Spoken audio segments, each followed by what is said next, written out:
इनका पालन पोषण अब कहीं से नहीं होने वाला। एक नौता भाई था जिसको हमने अनुकंपा नियुक्ति दी थी अपने पिताजी की, उसके बाद उसने केवल परीक्षा अवधि क्रॉस की है और 1 साल के भीतर ही उसने भाभी से इतना प्रताड़ित हुआ कि उसने सुसाइड करने का फैसला कर लिया। जब उसने सुसाइड कर लिया उसके बाद हमें समझ में आई चीज़ें कि कितनी गंभीरता से उसने अपना जीवन यापन किया। 1 साल भाभी उसके तिरही से पहले ही जा चुकी थी।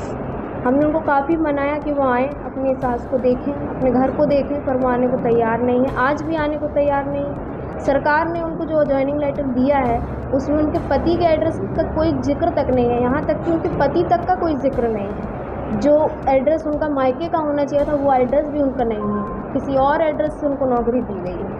और मैं इस वास्ते भी शौक हूँ कि उनको वो नौकरी, जिस नौकरी को पाने के लिए मेरे भाई ने, जो कि उसके पिता की नौकरी थी, सरलता से उसे 7 महीने 8 महीने मिल सकती थी, उस नौकरी को उसे साल भर में दिया गया था। तरह तरह के पेपर वर्क हुए थे, हमारे खुद के नोटिफिकेशन लगे थे, शपथ पत्र लगे थे, एनओसी लगी थी, उसके बाद उसे नौकरी दी गई थी। फिर इसे 7 महीने में बिना मेरी माँ के एनओसी लिए कैसे नौकरी दे दी गई? बिना एक भी परिवार के सदस्य की कहीं कोई जानकारी नहीं, कोई पूछताछ नहीं। विभाग ने ये तक जानने की कोशिश नहीं की कि उस पर आश्रित कितने लोग थे, या उसके जाने के बाद जो जिन लोगों का शपथ पत्र लगा था उसके साथ मैं हूँ, चलिए मैं विवाहित हूँ, मगर ये तो आज भी उसी पे आश्रित थी ना।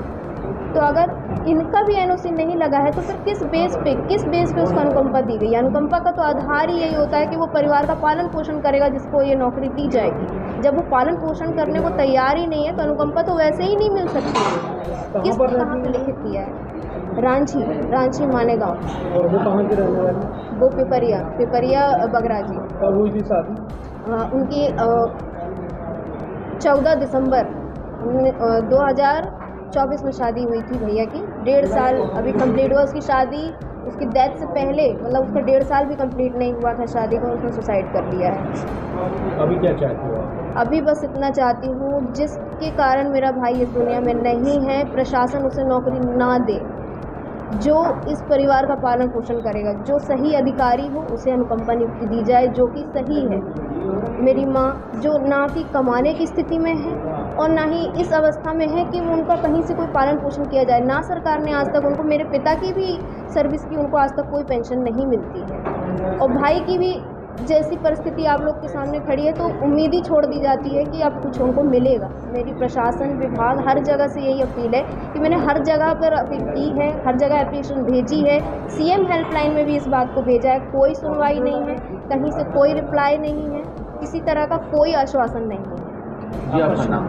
मेरा नाम पूजा पटेल है, मैं दीपक पटेल की बहन हूँ, छोटी बहन।